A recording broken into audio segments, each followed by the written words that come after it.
having internet problems here. I'm down on the Beara Peninsula in West Cork.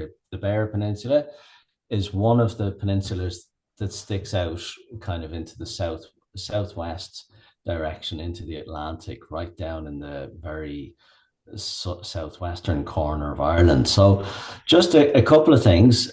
Kelly mentioned that um, she might have given the impression that this would be a visual presentation with lots of images.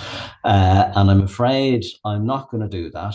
I don't tend to do that because I find that if I'm showing a bunch of images, it just turns into a bit of a kind of a boring, predictable kind of description of one image after another, and it takes away from the spontaneity and the flow of the talk and the event. So I'm not going to do that. What I am going to try to do is to use words as substitutes to paint pictures that you can imagine in your minds of the kind of places that we're talking about when we're talking about Irish temperate rainforests. So very, very quickly, I'll just introduce myself. And for anybody who has no idea who I am or why I've been invited on by Ulster Wildlife, for which I'm very grateful, by the way. Thank you to everybody at the wonderful Ulster Wildlife for having me on. So I'm from Dublin, and in 2009, I sold my house in Dublin and bought a farm, a 73-acre farm on the Beara Peninsula in West Cork. And what appealed to me about this particular farm, there were quite a few different things. The views were amazing, the including the Atlantic and about seven different islands, including the famous Skelligs, all of that to the west. To the east, you can see the McGillicuddy Reeks, Ireland's highest mountain range, including Carrán Tuathail, Ireland's highest peak. But on the land itself, I was just really, really taken by the diversity of the terrain, I guess. So it's very, very, the landscape is really spectacular down here on the Beara Peninsula. You've got a lot of high cliffs and kind of deep plunging gorges with rushing torrents and massive boulders and scree and caves and knife edge slabs. But overlying all of this wonderful landscape was a wild forest, and that's what I really fell in love with when I first laid eyes on the place. Was this uh, spectacular forest, and I had no way of knowing at the time, when I first laid eyes on the place or bought it, but the way that the forest had come into being wasn't that anybody said, let's plant a forest here. None of the trees were planted. What had essentially happened was that the family who were living here in the past, the Crowleys, had emigrated to the United States in the early 20th century. And the fact that they weren't farming the land meant that the land was able to go back to wild nature, essentially. So what the land was doing, before the word was really coined, the land was rewilding itself. And so what that meant is you had all of these wild native trees, oak, birch, sally, holly, hazel, and a whole bunch of others just seeded themselves into the land. I think some of the trees, because some of the trees are very old, some of them are probably date back to the 16th, 17th century. So, but they would have been kind of like in an open landscape. Most of the land was cleared back by the early 20th century. But these little remnants, they would have served as refuges and seed sources, so that once the land ceased to be farmed, the trees were able to start colonizing back out across the land.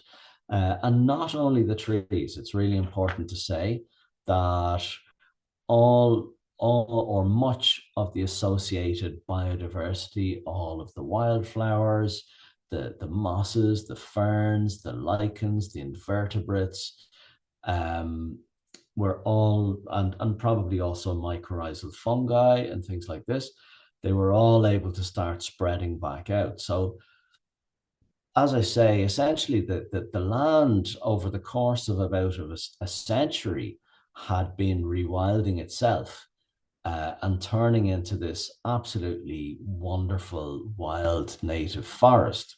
So I fell head over heels in love with this when I first saw it.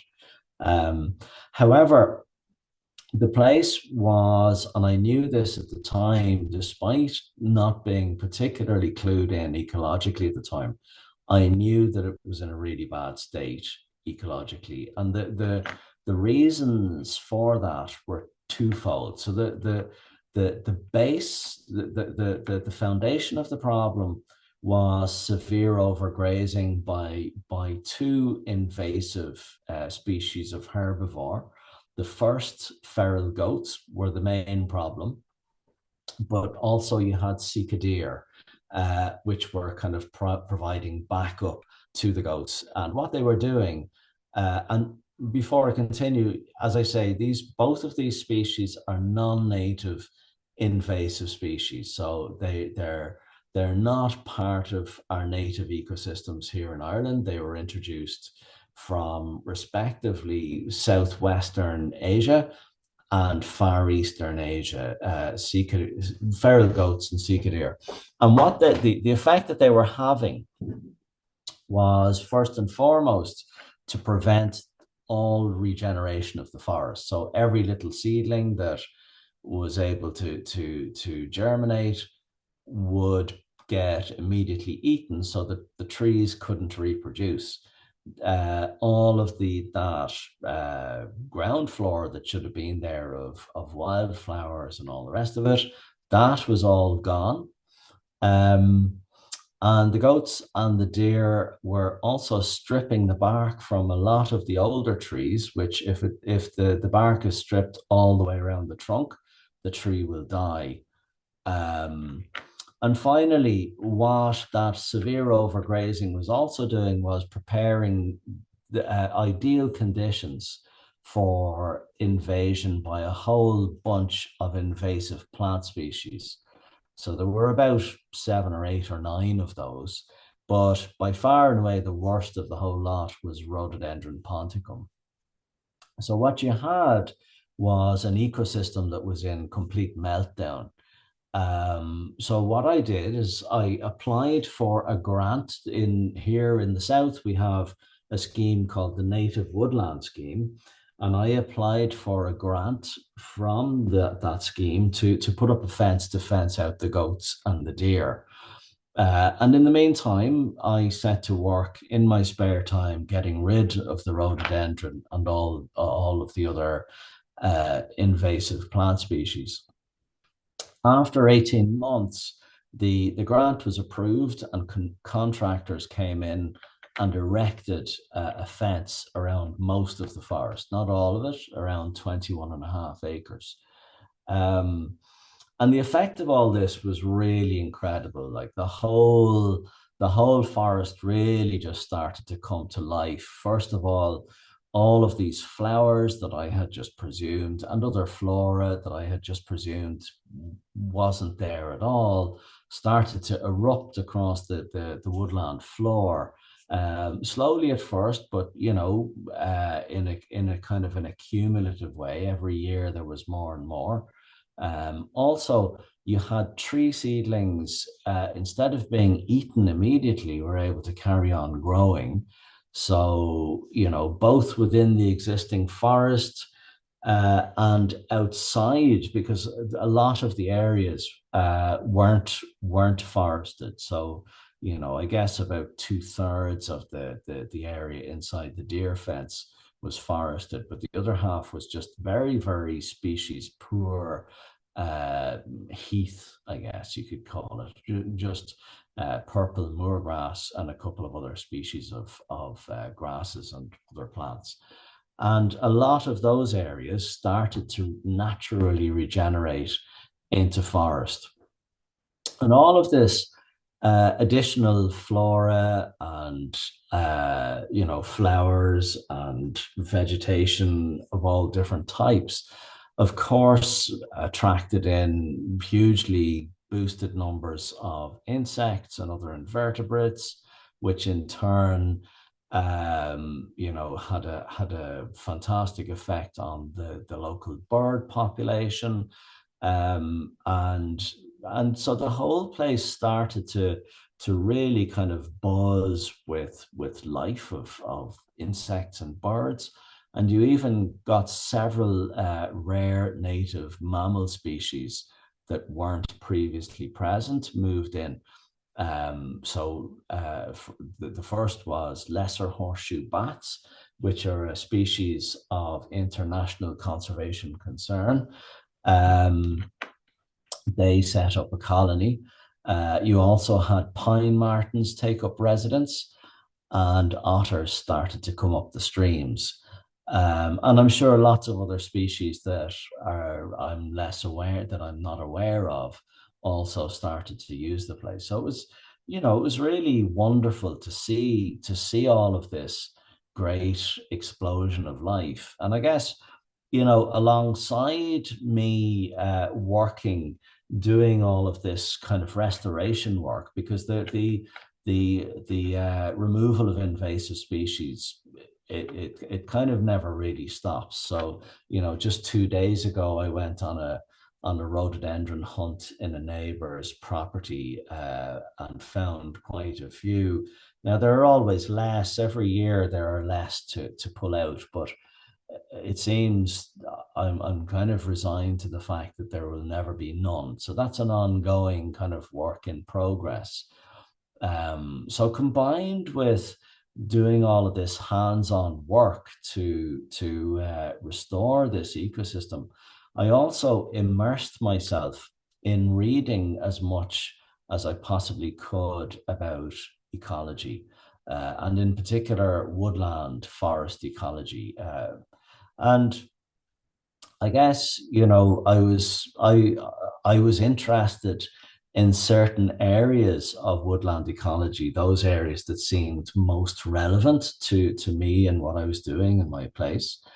And I wasn't just reading, Irish or UK literature on the subject. I was reading a lot of international stuff as well. And what started to dawn on me fairly early on, although I struggled to kind of believe that I wasn't imagining things to begin with, was that what I had there wasn't just native forest; it was actually rainforest. And that was a bit stupefying, I guess, to say the least, because nobody in Ireland at the time was talking about the fact that we even have rainforest in Ireland. And it's not just that we have it. Well, actually, we've got very little left now. But if you go back to prehistory, to before the Neolithic, to before farming really came in, it's estimated that about 80% of the island of Ireland would have been forested. And not all, but the vast majority of that would have been rainforest.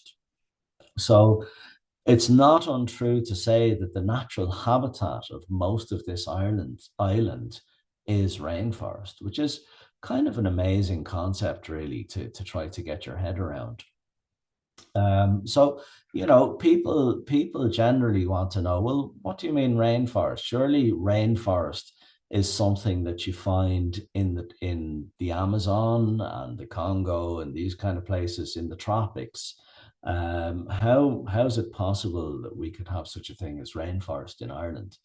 Well, there are different types of rainforest, and the type that we have here is temperate rainforest. So as opposed to tropical rainforest or subtropical or cloud forest or whatever.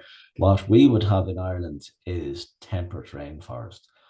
And the way that you know that you're in a rainforest of any sort, anywhere in the world, is an abundance of what are called epiphytes. And epiphytes are plants that grow on other plants. So if you go into my forest, for example, and you look at the trunks and the boughs of the trees, what you'll see is a fantastic profusion of mosses, but also ferns like polypody and even flowering plants growing on the trees, like wood sorrel.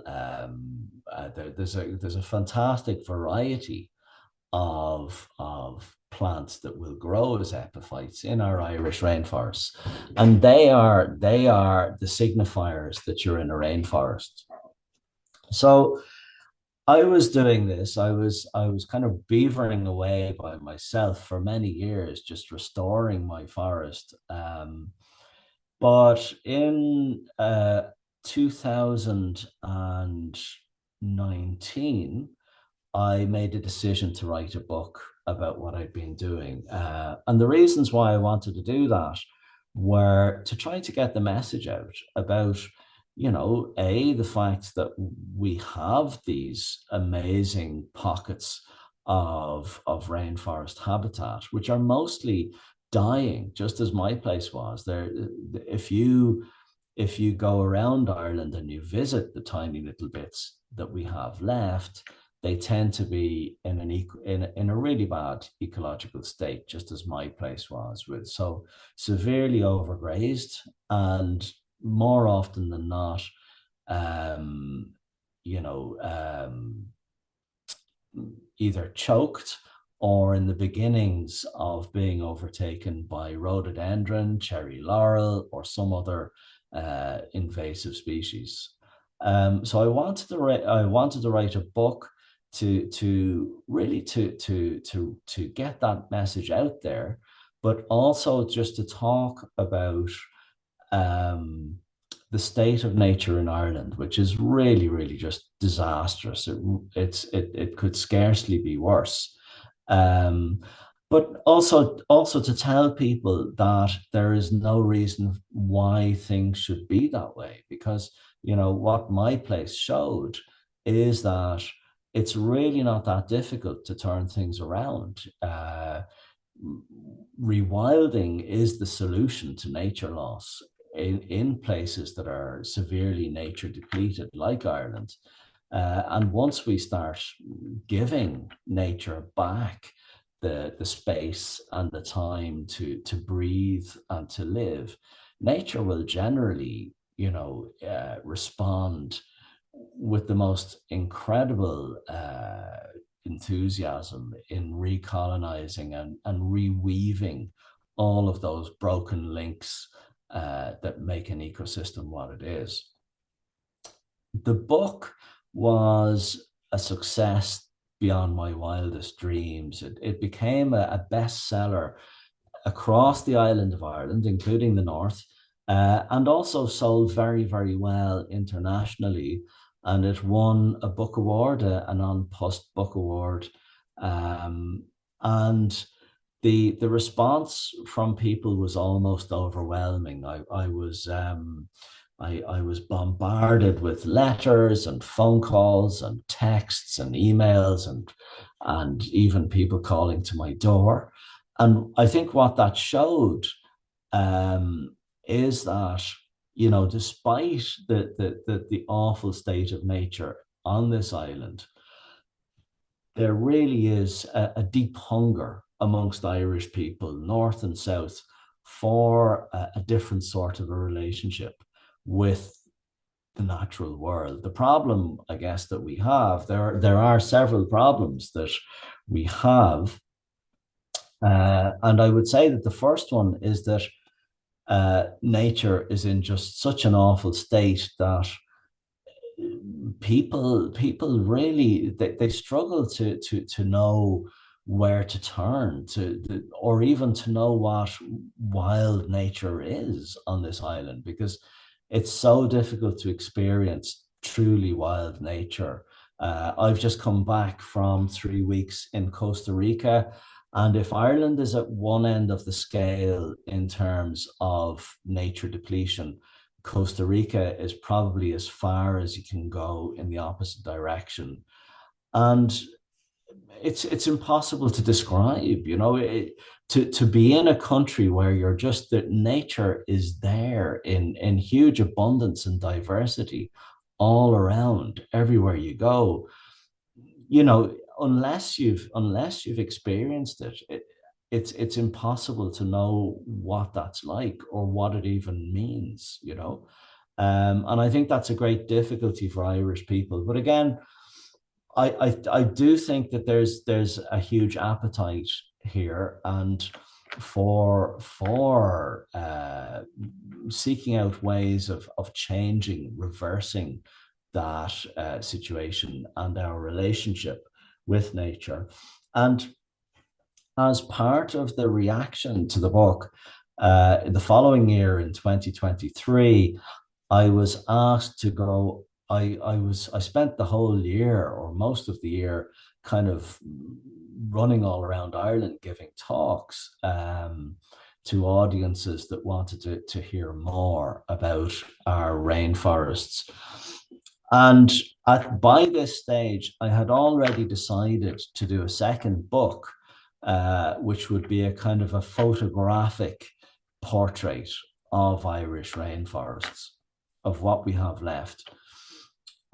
So I was able to combine the fact that I was going all over Ireland anyway, giving these talks, with visiting the various fragments of rainforests around the island of Ireland, most of which I was already familiar with, but quite a few of some of them I wasn't. Some of them I visited for the first time, and quite a few of them were in the north of Ireland. So, and some of those I got to visit for the first time in County Antrim and other places. So that book came out towards the end of last year, last September. And again, the reception has been wonderful. It was nominated for a book prize as well. Now it didn't win, but the feedback I've been getting is just fantastic. So I guess like what I was trying to do with the first book was to bring people to Irish nature and our rainforests and rewilding through words, while the second book was more through visual media, through the medium of photography. And there's also one painting in the book by a Northern Irish painter, a wonderful artist called Julian Friars, who's based up in North County Antrim, somewhere near the Giant's Causeway. So and again, I'm delighted with that. I have a third book deal in place now. I'll shortly be announcing what that's all about, and I'll be traveling around Ireland researching that book deal over the following summer. So, what else can I tell you?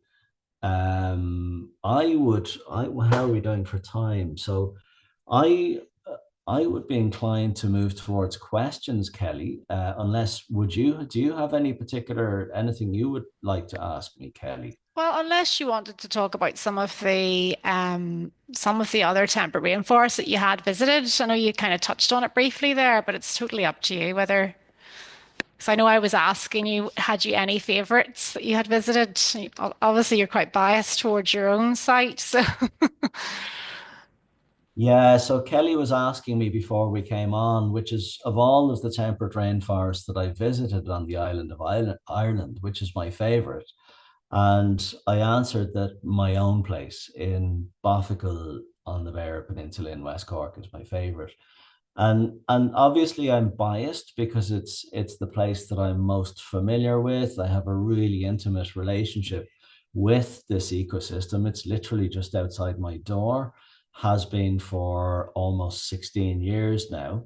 But there's another very good reason for saying that it's my favorite, and that is that I'm afraid to say that um, as I alluded to earlier, pretty much all the vast majority of the fragments of temperate rainforest that we have left in Ireland. And again, I mentioned that we it's estimated that we had around 80% of Ireland was forested in prehistory. And we've gone from 80% down to only 1%. So that's what we're looking at, 1% natural forest on the island of Ireland. Well, certainly in the Republic, I'm guessing it's roughly around the same, if not worse, in the north. And pretty much the vast majority of that 1% is in a desperate state for exactly the same reasons as my place was when I arrived. So of all of the temperate rainforests or any kind of native forest that we have in Ireland, the most, by far and away, the most important remaining piece is Killarney National Park, not too far from me, about an hour and a quarter's drive from where I'm living in County Kerry. And Killarney is in absolute bits. It's overgrazed again by feral goats and Sika deer, and completely vast areas are completely and utterly, uh, swamped with rhododendron. And that situation has been that has been the situation for over 50 years now, despite ecologists calling out the issues since, as I say, the early 70s. Um, Now, the National Parks and Wildlife Service are saying now that they believe that they are making progress on these issues. So we'll wait and see. I think at this stage, until we see actual concrete results, I'd be reserving judgment. I wouldn't be just taking without any kind of. I wouldn't be accepting anything that we're told from the NPWS until we actually see it for with our own eyes. Um, so yeah, there is a fantastic variety in the temperate rainforest that we have on the island of Ireland. So you can go from, like, for example, in my place, the trees tend not to be particularly tall because it's so exposed to the Atlantic that, apart from in a couple of sheltered parts of the farm, which are kind of nestled into kind of hillsides and so on, the trees tend not to be very, very tall. Whereas in other parts, in other rainforests, the trees can grow hugely tall. Um, some rainforests, might be surprising to people, like the burren, the what we call the burren hazel scrub, which really isn't hazel at all. It's a lot of it is hazel, but there's a fantastic variety of other native tree species in there as well. And it's full on rainforest. The profusion of epiphytes is just wonderful. And in between the limestone crags, there's very often a sea of bluebells and hart's tongue fern and all sorts of other plants. And it's just absolutely unique and gorgeous and full of pine martens, by the way. And then you go from there to the likes of Coral Glen or the Claddagh Glen in County Fermanagh. And these are only tiny little fragments. I'm not sure how big they are in terms of size, but I'm guessing certainly no more than 10, 15 acres. And yet, entering one of those places is just wonderful. It's like going to another kind of a lost world, that everything is just so far, so different from what we're used to, the kind of like human created landscape of, everything in straight lines and everything neat and orderly, and tamed and domesticated. These places are just really wild and really, really stimulating.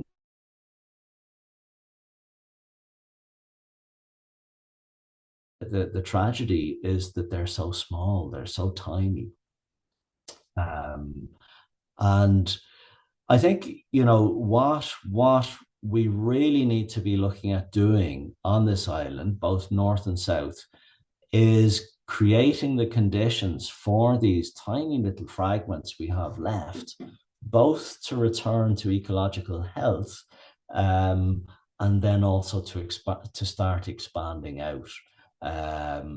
So like in my place, if you go back to when the Crowleys went to the United States, those tiny little refuges of native forests habitat were able to start spreading out because the land wasn't being farmed. You didn't have livestock, sheep or cattle eating every little tree seedling.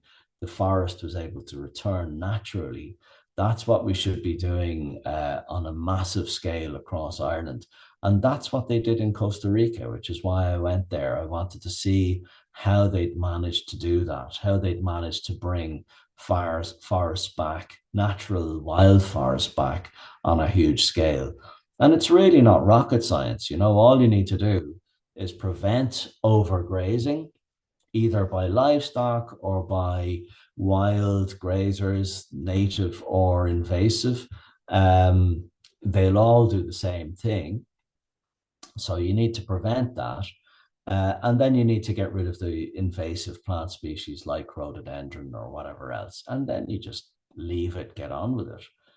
But obviously, if most of the land is owned by farmers, we need to do things in a way that works with farmers and is beneficial to them and to rural communities in general. And I firmly believe that's not just possible, but it would be incredibly easy. And the way we do that is we offer farmers the option of being paid their farm subsidies, which they're already receiving. Well, certainly in the south, I know that there have been some changes in the north post Brexit, but in the south, farmers are paid to graze their land with sheep or whatever else. If they were given the option, and the word option is absolutely crucial there, it shouldn't be forced on anybody, but if they were given the option of receiving the same subsidies for rewilding their land, I think that would be a game changer in terms of bringing back nature in Ireland, not just rainforest, but all of our various different natural habitats. Thanks, Owen. I was just wondering, maybe, and I know there's a lot of talk in the chat about rainforests. Obviously, everyone's very interested. I have a map. We actually do manage two temperate rainforest sites in Northern Ireland. So two of our nature reserves, Glenarm Nature Reserve, which is probably the best example of a temperate rainforest, and also Straight Keeley up on the Antrim coast are two such sites.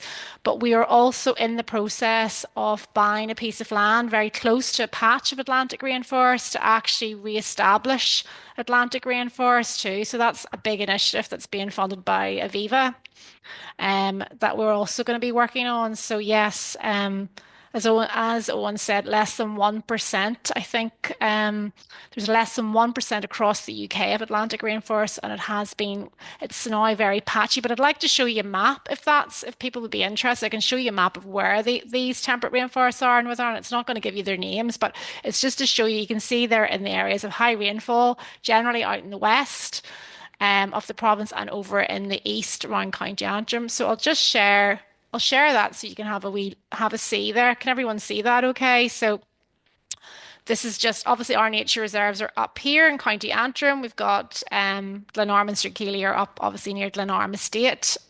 And then you can see quite a lot of it, of that Atlantic rainforest is actually out in the west and a little bit there in South Down, round the Mournes, and Restrever, that area there too. So yeah, small patches. But I'll go to the chat now. I'll stop sharing there and I'll have a wee look at the chat and see if anyone's got any questions on, and then we can take some questions directly from people if they'd Sure. like to. But thank you so much for that. That was really, really interesting. Really enjoyed hearing that, even without the pictures, that I actually love to see visuals of forests and wildlife. And but yes, actually, you did a very good job without any imagery there. So kudos to you there for that. So I'll have a wee look in the chat and see if we've got any. Yes, Ashley was just saying he's read the book and it's very good. That must be your The Magic of an Irish Rainforest, and added it to Guy Shrubsole's book. The fact that temperate rainforest exists on these islands is amazing. Yeah, it would be nice to see a full map of the island of Ireland actually, and see where all of the rainforest is. So some of the examples I've given there in County Antrim. A question from Ruth here. Did you have much damage from the recent storms, obviously? And if so, are you allowing natural progressive regeneration, or will you have to manage it? So that's one question there from Ruth. Right. Thanks, Ruth. So this storm actually wasn't particularly bad in, well, I would put inverted commas around the word bad because, I guess what we mean if we say bad is that lots of trees came down or there was other forms of again in inverted commas damage in the form of branches coming down or whatever else. So as I say, this storm wasn't particularly bad, but other storms have been like where I am, the storms in the winter are very frequent and violent. And of course, they're getting worse and more frequent because of climate breakdown.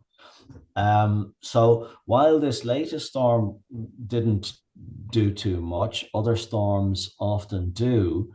But if you are if the object of a piece of land is maximizing biodiversity, the effects of storms are actually fantastic in each ecological terms. It's brilliant to have trees come crashing down, and most of those trees that fall that are knocked in storms, they don't die. Most of them carry on growing. They throw out new growth, new vertical growth. They become what are called phoenix trees. So they throw out all of this new growth in the towards the new vertical, and all of the branches that ended up on the ground create incredible structural diversity and make the habitat much more complex for all the different things that live in it. If the tree dies or some of the branches that die as a result of the tree fall, all of that is brilliant for all of the different species within the forest that depend on deadwood. The technical name for those is saproxylic species. And it's been estimated by the British woodland ecologist George Peterkin. He estimated that 20% of the potential of the species that potentially live in a native forest on these islands is saproxylic.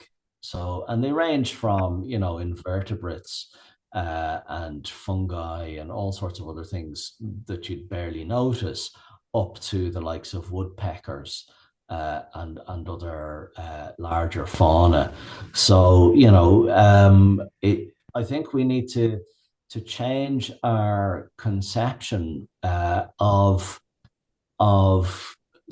of damage, I guess that when a tree falls, it's natural to think, oh, that's a really sad thing. That tree, that was a wonderful old tree. Now it's been brought crashing down to earth. But actually, when you start looking at it in ecological terms, everything shifts, and that's the way I look at these things. When I see big trees fall, last winter, the two biggest birches in the whole forest were brought down in one storm. And while one part of me was kind of sad because I'd known these two big old birches um, since I arrived here. It completely changed the whole atmosphere in the woods where they were. So, you know, parts of the forest that had been quite dark because both trees were covered in ivy. So even in the winter, when the trees themselves lost their leaves, the ivy cast a heavy shade. Um, and they crushed all sorts of other various smaller trees on one side as they came down. And they weren't together, by the way. They're kind of separate, these two trees. But you know, in both areas, you've opened up. What's happened is that the trees coming down has allowed natural sunlight to flood into that area.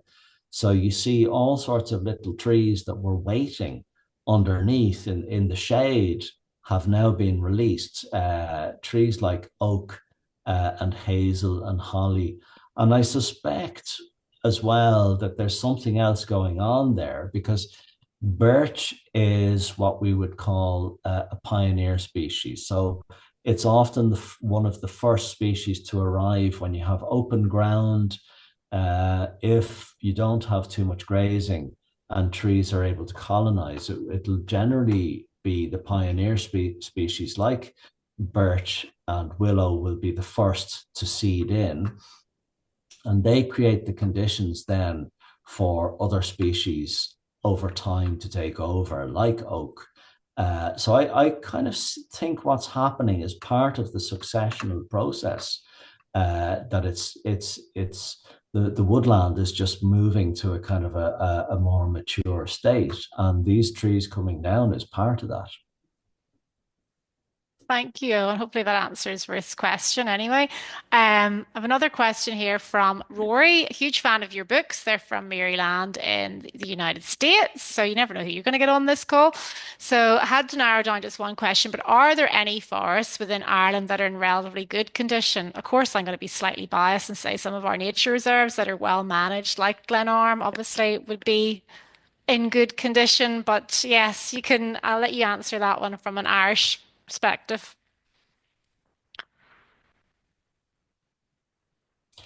Yeah, unfortunately, I didn't get to Glenarm. I will the next time I'm up that way. Um, but uh, there really are very few that are in good condition.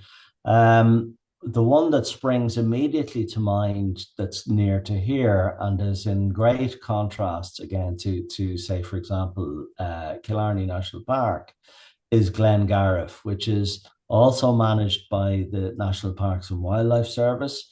It's not a national park, it's a nature reserve, Mm. but it's in relatively good ecological condition.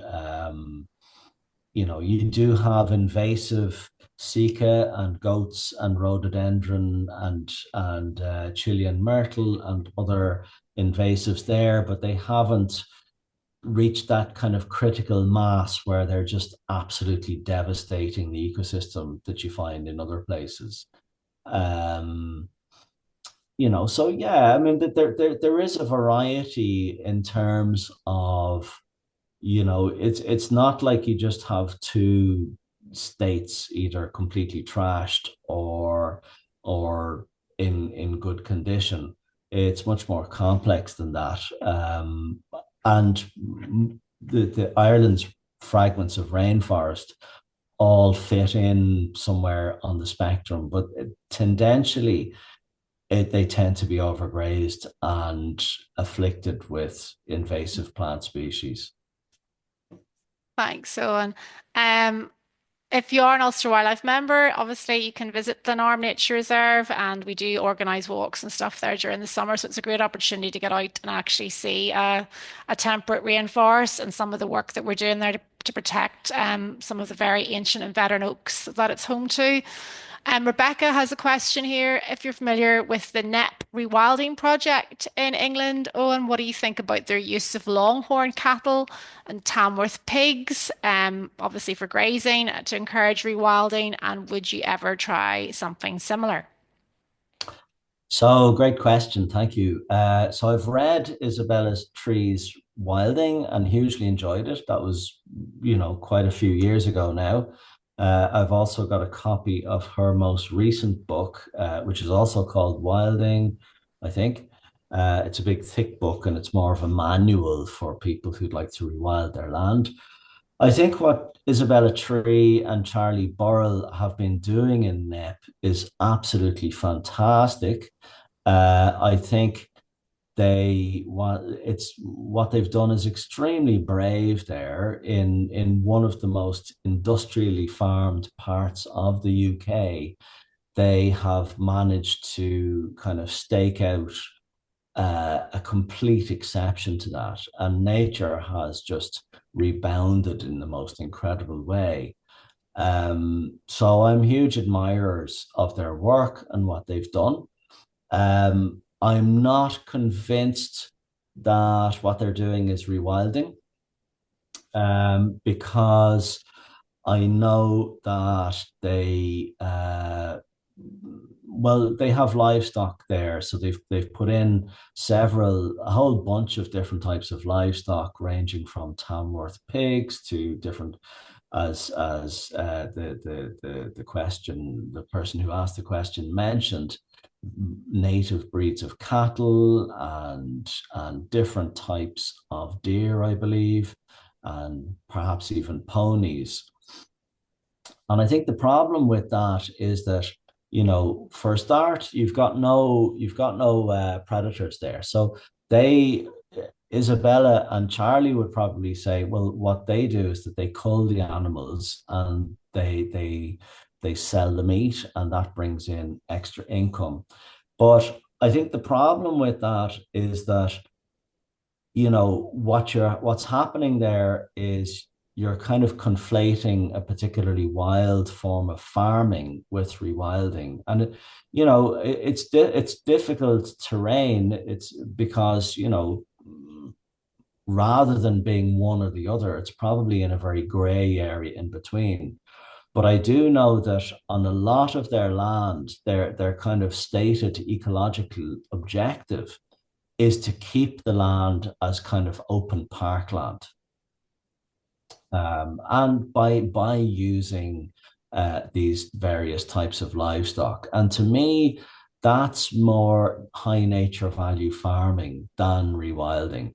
I think, the cutoff point between, the more extreme end of high nature value farming, or whatever else you want to call it, and rewilding is a tricky one. There is no clear cutoff point, but where I would differentiate between one and the other is whether natural processes are dominating or not.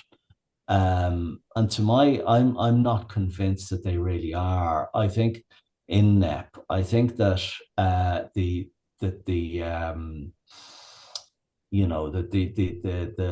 the livestock part of the whole thing is too strong to call it rewilding. But again, I do repeat that that's not a criticism by any means. I think what they've done there is absolutely fantastic. As regards myself and livestock, I do actually have a few cows myself. I have a breed that are local to this area called Dexters.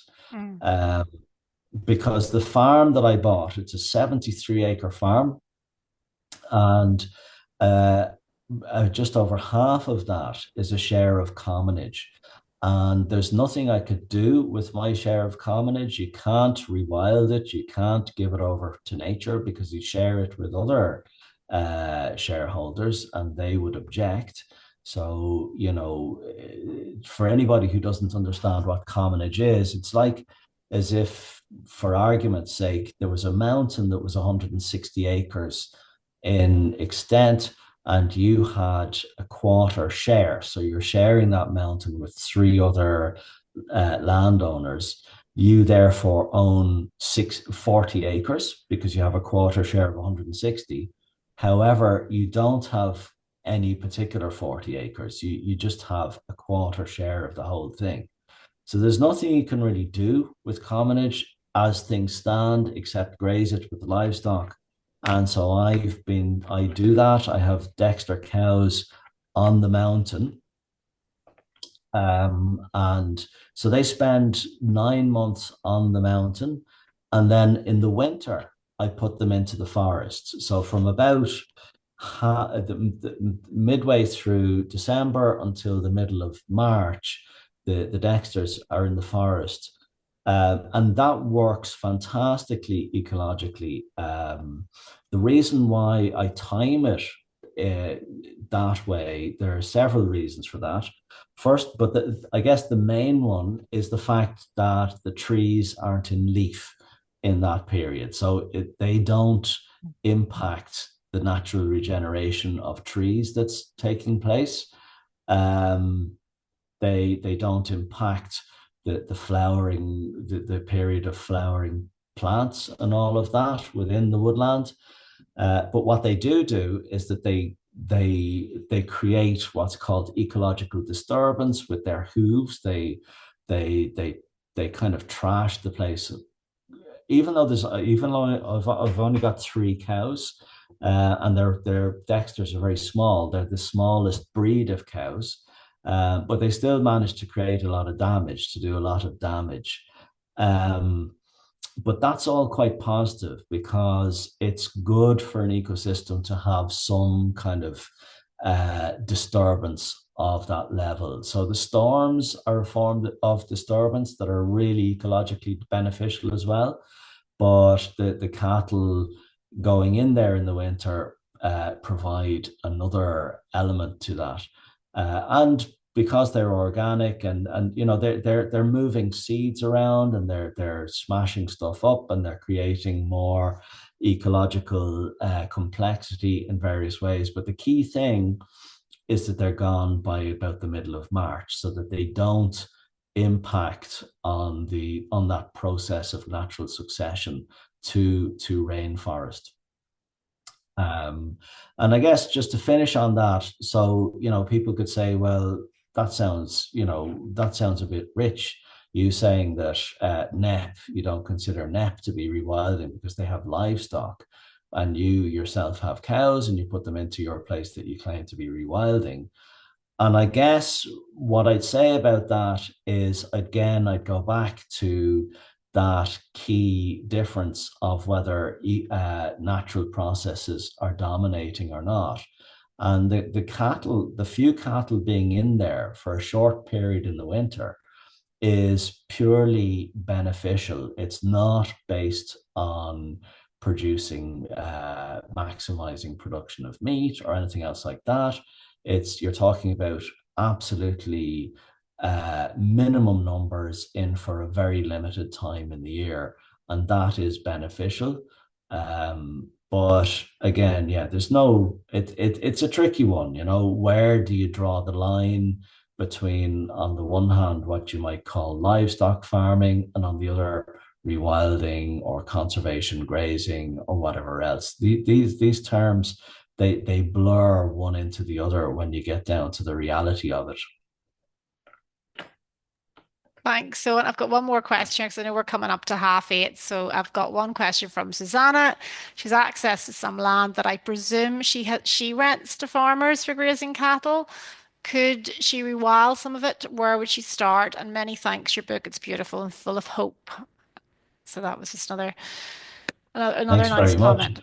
Well, my advice would be to contact a friend and co-campaigner of mine called Pádraig Fogarty, who's based in Dublin, but he has just set up a rewilding consultancy where he offers free consultancy to people who are interested in rewilding their land. Now, I'm not 100% sure that he does go across the border. Mm. Knowing Pádraig well, I would say he does. So it would definitely be worth contacting Pádraig. His name is Pádraig, P-A-D-D-R-A-I-C, Yeah. Fogarty, Is he, is he, Fogarty. is Park still involved with the Irish Wildlife Trust? Because that's his name's very familiar. I think that's how I would know of him. Yeah, he was the He campaigns was, officer for he was the campaigns officer for the Irish Wildlife Trust but now for he's many gone. years, was involved, but he left, about a year ago, I think, and that was there was a lot of acrimony at the time. That would take quite a while to go into, Okay, that's okay. No, just but I was he's just still wondering. going strong. Yeah, Yeah, it's the same guy yeah, anyway. Yeah, perfect. Thank you. That's good to know. I hope maybe you might get some advice there, Susanna, from that, or from reading your book maybe as well. I'm sure that your book has some. yeah. Read if she reads my first book, I think she'd get an awful lot from that because I started from scratch. I didn't start. I have no qualifications as an ecologist or anything, so I had to start Hmm, from the very bottom and kind of like figure it out the hard way. yeah. So I think what I've heard from people is that that's one of the things they liked about the book. I didn't come in as somebody who Hmm, knew everything. It was kind of like a journey of exploration for me, and I take the reader with me on that journey. So I'd read the book. If you Google Porrick Fogarty, I'm sure some kind of his consultancy is called Rewild Your Land, I think it's hmm. called. So I think if you Google him and that, something should come up, an email address or whatever else. Perfect. Thank you. Thanks, Owen. Just because if there's any other ones quickly we can go through. Yes, again, just Ashley said thank you very much. Very hopeful message. Was hoping, I think Rory said he was hoping Glengarve was in better shape, but struggled to find any information on it.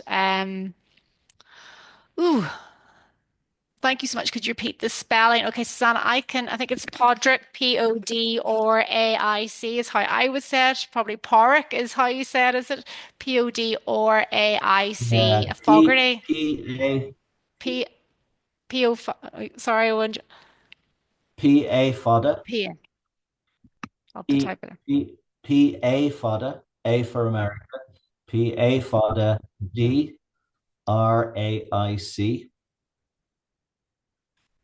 and then Fogarty Fogarty. Perfect. Thank you. Hi, I don't know if you can hear me, but I'd asked a question. Oh, Nuala, sorry. So I was Hi, just coming to you now. I actually. Hello. hello, can you hear Yes, Nuala. Yeah. me? Okay. I was just worried that we would be finished, and I was really worried about not getting to ask my question. So thanks, Owen. Been fabulous to hear everything that you've had to say. My situation is I've got a 12-acre what was 35 years ago planted as a plantation of oak and ash, mainly ash. And we're on the loch shore of Larnloch in County Antrim. Um, the ash are all dying, they're all dead actually. Yeah. And I'm wondering, obviously need to cut them down, but want to rewild the whole woodlands. I've got a couple of questions, and I'm imagining that we've got a lot of wildlife in there. We've got fox, badger, hedgehog, herons, lots of wildlife, lots of birds. What could we replant? We're going to have to cut the ash down that are dead. What should we do to rewild that space, and how is the best way we could approach it? So the first thing I'd say is unless you're forced to, I wouldn't cut down the ash. I'd just leave it there. Uh, Right? because as I mentioned, as George Peterkin said, 20% of the species that live in our native forests need dead wood. So if you just leave that ash to die, or if you just leave the dead wood there, that'll be hugely beneficial in ecological terms. I would just leave it. The second thing I'd say is I wouldn't go planting anything unless you really feel you have to. I am a great proponent of natural regeneration. So, the first thing I do, it's very difficult for me to answer a question like that without knowing the area or knowing what's around. Yeah. But if I were there, I would the first thing I would Well, if do, you want to come up, you're very, very welcome. We'd love to have you. it's a long way from It there. is, isn't it? Yeah. So I what I think would Larnlock, we're the only little copse of woods on the whole perimeter of Larnlock that's surviving. We really need to hang on. So what I would ask, what I would do is I'd look around the area and see, are there pockets of wild native trees nearby? Because if there are, you probably won't need to plant anything. All you'll need to do is make sure that there are no deer or other grazers getting in there, and the trees will plant themselves, and they'll do a far better job than you ever could, you know, because the problem is there are so many problems with planting trees. You know, and I could go on for the next hour just about that alone, but you know, the first one is that if you start planting trees and buying saplings from a nursery, you don't know where that seed source is coming from. It could be coming from Belgium, you know, and you could be helping bring in another tree disease. But even if you're not, um, you know, it's you want the wild local native stock. You don't want stuff that's coming in from the other from some other part of Europe, because biodiversity isn't just about species, it's about genetics within species and local populations.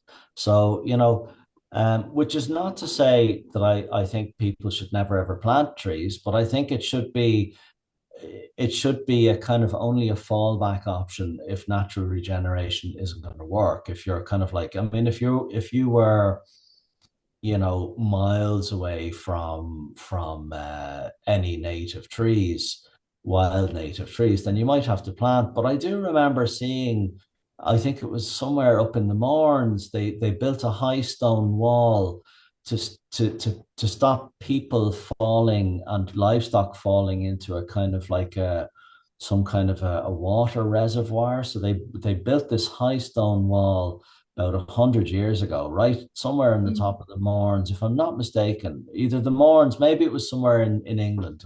I could be wrong. I do believe that the people back in the day, they had all these very wise ways of coping with like environmental disasters, and maybe they even Well, had tree diseases. I don't well, know, well, but I'm not sure like how this to wall cope was with built. 12 acres of ash trees. Like, will they just fall, or what will happen to them? Will they just disintegrate? The ash trees will die and rot away slowly, but in the meantime, they'll be wonderful habitat for all sorts of wildlife. You know, Yeah. from mycorrhiza, from well, sorry, no, from saproxylic fungi through to invertebrates, through to woodpeckers and all sorts of other stuff. I just leave So them from the there. point of view of encouraging the wildlife, just leave those trees to decay, you think, and Absolutely, cut them down? absolutely. Yeah, yeah, 100% Nuala, really, you know. Because Um, cutting them down, the whole disturbance to the area, and then replanting, it seems to me like intuitively, I don't want to do it. I'm looking yeah, at them, don't. and I love them, and I do forest therapy and ecotherapy, and I take classes in the woods. And now it's kind of got to stage where I'm doing my classes, and we're mourning the death of the trees, which is a bit Yeah. sad, but at the same time, people are still, able to relate to that. Well, I think if you see that death as giving life through all of the things that are moving in and using that as that dead wood as habitat, then it's not so sad at all, you know. Yeah, the cycle, it's the cycle of death, life, and That's rebirth it. that we're Yeah. doing. I'm just worrying from the point of view of the land. I'm really glad that you said leave them, because that would be my intuitive thing, leave them. But we had a guy down here the other day and said, no, no, no, you must cut them down and replant. And to me, Well, that's, that's because he's a forester, and yeah, foresters have they're coming from a very, very different mindset, which is all about productivity of timber. yeah. But one, The ecology doesn't figure at all well, in on their that point, just before you leave, I know you probably have to go, but it was originally started as an ash plantation, oak plantation for hurley bats. It was meant to be like to supply hurley bats and stuff like that. Yeah, But when we got it, we decided, oh, well, we don't want to cut it. We're just letting it. And it's been a real habitat with wildlife and everything.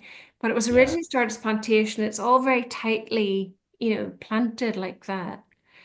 And yeah. should we just leave it like that and it will sort itself out, you think? I would. I Yeah. mean, you're working with a situation that isn't ideal, Nuala, in the sense that, you know, it's a plantation, not a wild. Yeah. They're Not not wild. wildwood. They're not Yeah. wild trees. You've only got two species in there, one of which is mostly dying off. But I think, you have to work with things as they are rather than as you'd want them to be. And that would definitely be my approach. I'd be letting the ash I'd be leaving it there. I'd be seeing what else seeds in. I'd be reading up as much as you possibly can on ecology, woodland ecology, so that you get a really good grounding in all of these kind of issues, so that you're able to kind of start figuring stuff out yourself, Yeah. Um, and so the things I'd be looking at again is, are there grazers like deer? Are they a problem for natural regeneration in the area, or other grazers? If not, then I would just be seeing what comes up by itself. I wouldn't be planting anything. Okay. If the deer are a problem, they're going to be a problem whether you plant or go for natural regeneration. Either way, they're going to be an issue. So you're going to have to think about how you would deal with that issue, and your only two options really are fencing or shooting, getting somebody to shoot the deer. Yeah, we don't have any deer. No, Okay. no deer. Foxes, badgers, that sort of thing. Um, Well, in that case, I would be birdlife. I would be just kind of going with natural regeneration. I think, as a species, we tend to want to garden places, and that urge has to be resisted in most, you know, we tend to kind of go in and into a place and say, oh, well, this is nice, but we'll just do this and we'll just do that and we'll just do the other. Yeah. And it's not nature that's doing it, it's us. We're gardening. And sometimes the best thing, but the most difficult thing we can do is just stand back and let nature do what it wants to do. And that gives the best results. I mean, if you look at my place, as I say, it's the most wonderful rainforest, and nobody kind of said, "Oh, let's make a forest here." Nobody planted anything. It's just that they left it alone, and the forest came by itself. Yeah. Well, Thanks. I So know. sorry, Neil. I'm going to have to wrap it up here because it's now Okay. nearly coming up to 8:45. Sorry to cut you off, but hopefully that helped answer your question. Oh, Um, yeah. Thank you. just want to say thanks to everybody for coming along tonight. We have a few more talks coming up, and obviously, thank you very much to Owen for taking the time out tonight. That was really, really interesting. I hope everyone enjoyed it as much as I did. So we have a few more talks in our series of online talks coming up. So I'll just share those with you quickly, so you can see what we have left. So we have our next talk that we have coming up is next Wednesday. So that's about bats with Karen Healy from the back group. We've also got another talk on helping hedgehogs the following week and how you can welcome them to your garden. And finally, we're ending with how to create a butterfly friendly garden. So that will be it in our series of talks. So I just want to say thanks again to everybody for coming. Thank you, Owen, so much for giving up your time tonight. And I'm so glad that the internet connection remained stable throughout as well. And that was really enjoyable. And yes, thank you so much and enjoy the rest of your evening, everybody. Thank you.